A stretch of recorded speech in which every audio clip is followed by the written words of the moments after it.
Hello there you guys, welcome to one of my videos. Going to be giving you my predicted 11 for Manchester United's game against West Ham at Old Trafford. So yeah, 4-2-3-1 formation. The goalkeeper, David De Gea. Obviously David De Gea is Manchester United's first choice goalkeeper. As you all know, by the way, David De Gea is going to miss the World Cup. Right back, I'm going to go with Diego Dalot. Dalot, of course, played in the 3-0 win against FC Sheriff on Thursday night, and he scored an A-post header. It was Dalot's second goal for the club. It came from a Christian Eriksen corner, did the goal. Dalot's enjoying a very good season. You know, he's featuring every game this season, and he's Man United's first choice right back, so reflecting on that, there's no way back for Wan-Bissaka. The two centre-halves, I will go with Harry Maguire and Lisandro Martinez. Harry Maguire did not start against FC Sheriff, but he did come on as a substitute. Lindelof's an option, but I don't think he'll start this one. As you all know, Varane is not available. He's out with injury. Varane came off injured in the 1-1 draw with Chelsea. It was a thigh injury and Varane went off the pitch in tears. Varane obviously played no part against FC Sheriff. Varane is likely to miss the first World Cup match, it said, not so long ago. But yeah, I think it will be Maguire and Martinez. Maguire's not started a lot of games this season. He's no longer one of our first choice centre-halves, is he, following the arrival of Martinez.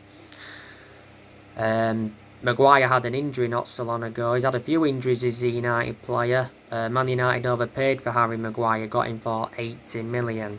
Definitely overpaid for him.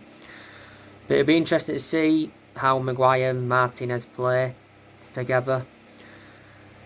Lisandro Martinez, like I said, he's made a fantastic impact since he come to Manchester United.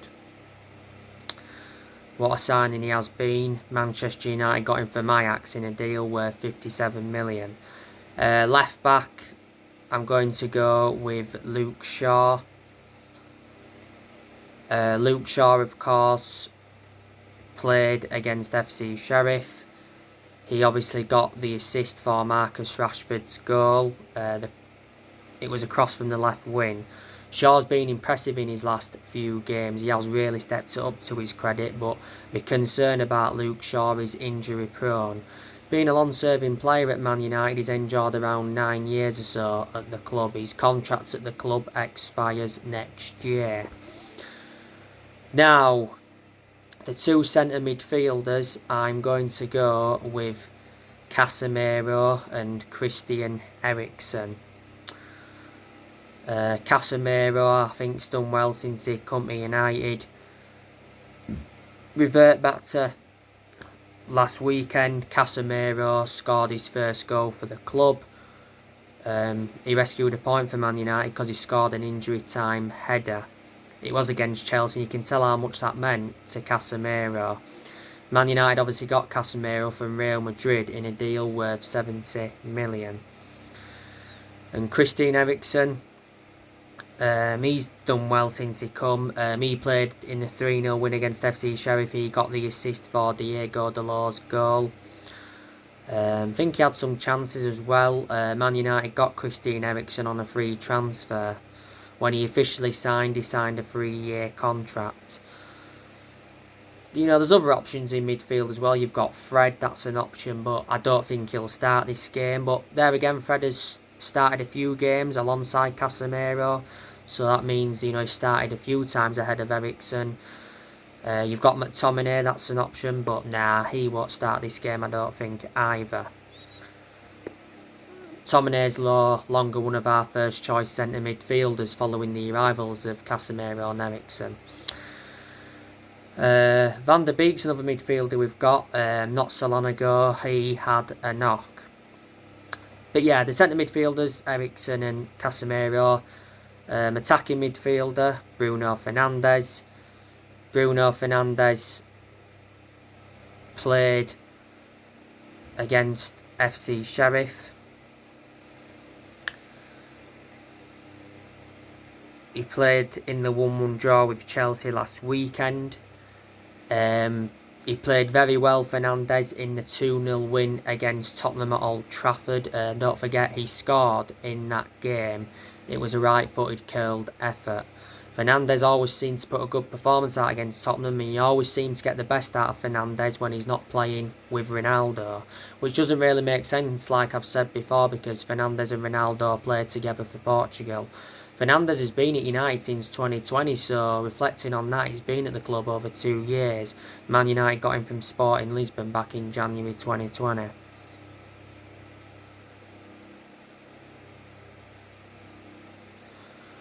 So yeah. On the left wing, I am going to go with Garnacho. Garnacho, of course, made his full debut in the 3-0 win against FC Sheriff, and to his credit, he was impressive, and I think Erik ten Hag also praised him.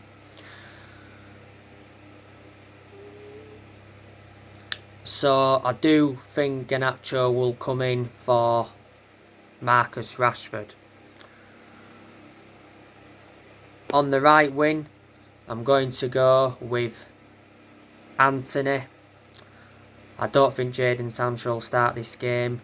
Antony, of course, played against FC Sheriff. As you all know, he was taken off at half-time. Erik ten Hag was furious with him, because he was quite poor, wasn't he, was Antony, in that particular game. But he's done well in a lot of games since he come. Antony so far has scored 3 goals for Manchester United. Man United got Antony for €100 million. That equates to around 86 million in pounds sterling. He's Man United's second most expensive signing ever, and he's the 4th most expensive signing in Premier League history. So yeah, him on the right. There's another option, you've got Elanga, that's an option, but yeah, don't think he'll start this game. And up top, I am going to go with Cristiano Ronaldo. Ronaldo obviously played against FC Sheriff. He scored on his return. It was Ronaldo's 701st career goal.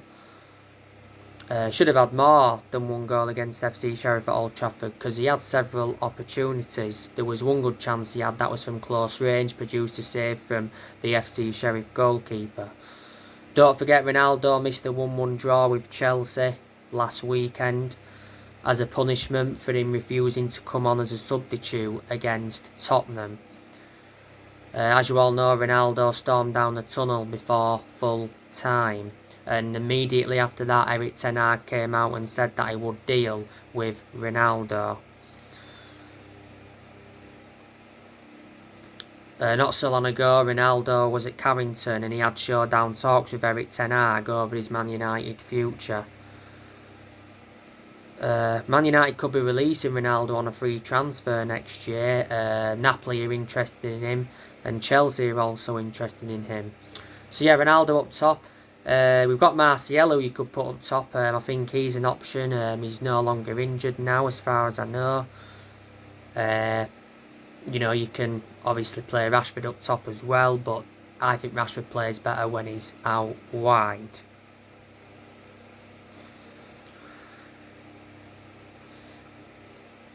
So yeah, so that's how I think Manchester United could line up against West Ham tomorrow.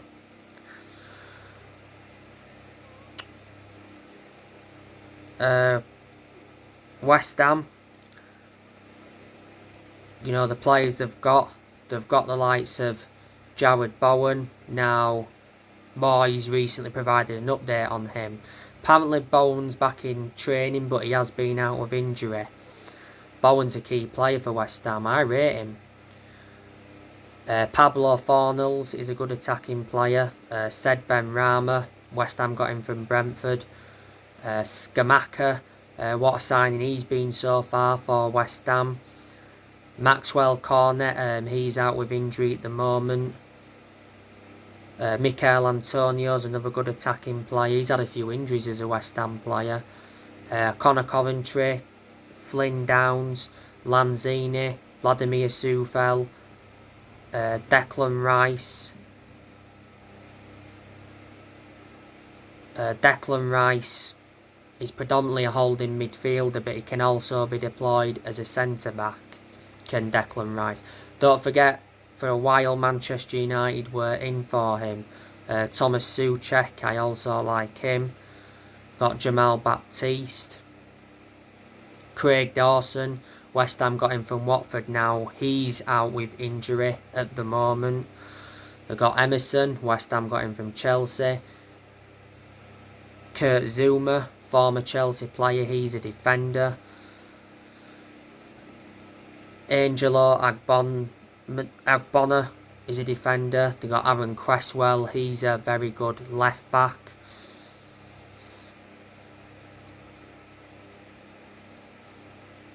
Lanzini, have I said him? West Ham's first choice goalkeeper is Lucas Fabianski. The other two they've got is Darren Randolph and Areola.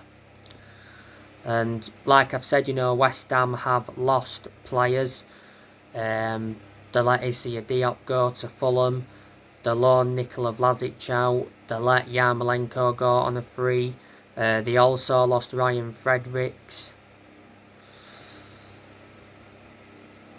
Mark Noble's no longer at West Ham. Well, he was at West Ham for a long time, wasn't he? Obviously, he's too old now. I think he's retired, hasn't he, Mark Noble? Or has he gone elsewhere?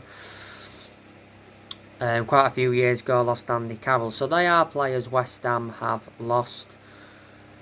Of course, the West Ham manager is David Moyes. Tomorrow, he'll be having a reunion with Manchester United.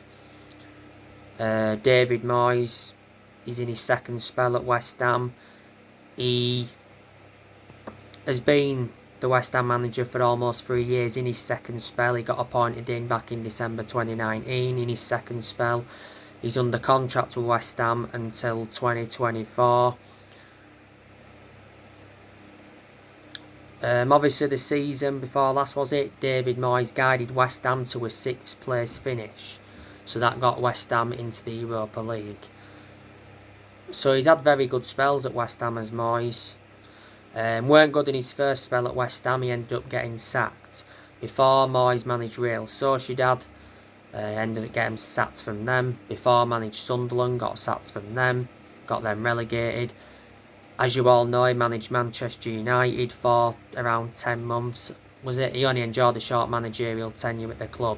Man United was shocking under Moyes. Man United finished 7th under the David Moyes era. I think that's the lowest we've finished in the Premier League era. Moyes obviously became Man United manager when Ferguson retired. Ferguson was the one that decided to recommend him in. And before Moyes managed Everton, he was a long-serving manager at Everton. He endured around 11 years with them. Did well there, and before managed Preston, so they are the clubs he's managed in his managerial career. West Ham are doing well at home. They've won 6 home games in a row in all competitions. They won the last game against Salzburg 1-0 in the Europa League. Man United beat West Ham in this fixture in the league last season 1-0. Marcus Rashford scored a stoppage time winner. But West Ham did beat Man United in the EFL Cup 1-0 at Old Trafford. That was the first time West Ham won at Old Trafford since like 2007. So anyway guys, that's everything to update with. Drop your comments, likes below on the channel if you do. Consider subscribe as always, and take care. God bless. See you all again very soon.